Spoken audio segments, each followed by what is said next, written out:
Hello, welcome to Talk Sports, your go-to hub for football. Biggest headlines from Arteta struggling to epic European finals and transfer twist.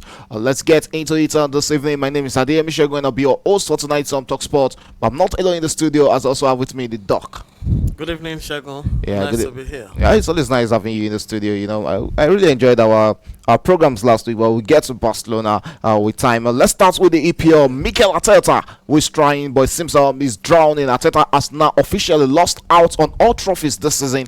Is it time to admit he needs help, or even a reset at Arsenal? Well, Arsenal, we've always known Arsenal needs a reset, and this is the best time for Arteta to cry out. Last season, Xavi had to cry out, and because he cried out, the board had to go into some heavy discussions. They still bought one or two players for Hansi Flick and moved on and changed him. He decided to move on. It was an agreement, between the management of the team and he.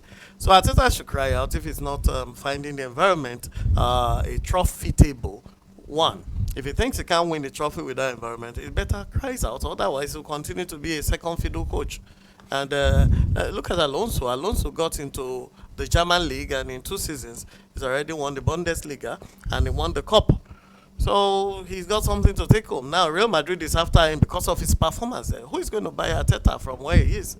So there's no room for excuses on the side of Arteta. I don't think so. If Arteta is not talking or crying out, then he doesn't have an excuse. Yeah, let's talk about the squad. Has the squad really let him down, or is it a proof that Arsenal are still mentally not ready for titles? I don't think it's Arsenal's mentality mostly. I think it's the club.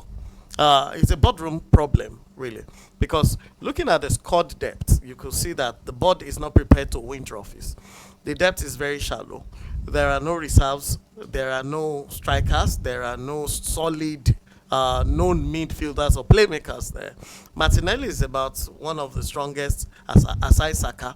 The only top player in that team is Saka. And then maybe Gabriel. What about Martin Odegaard? Odegaard is not a top player as far as I'm concerned. He's just a bit above average. He's not a top player.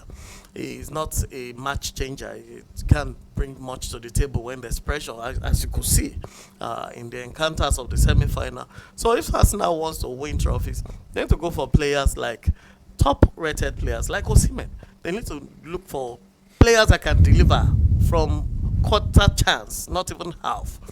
Players that can give them goals. You need goals to win. Had Arsenal scored 1 or 2 goals against Inter at home, they will have had an advantage. Against PSG. Against talking PSG. about that game, I remember I saw Arteta talking about that game, that yes, they were actually the best team in the UEFA Champions League, and he was 100% certain about that. Yeah, I think that's just consoling his players. He was trying to console his players. Of course, we all saw that they were not even top 2 or top 3. Because if you looked at the last semi-finals, between PSG and Barca, you can actually tell the first 2. It's also unfortunate they had to meet at the semi-final position. If any of the 2 had taken Arsenal, they would have defeated and run Arsenal down or PSG down with the way they played in the semi-finals. So Arteta is just trying to console his players. Who are the top players in the team? Okay, so our viewers, you can also go to our comment section and tell us, should Arteta stay or go, or what 3 players would you would save his system? I take that again. Should Arteta stay or go, and what 3 players would save his system at Arsenal? You can comment your answers in our comment section.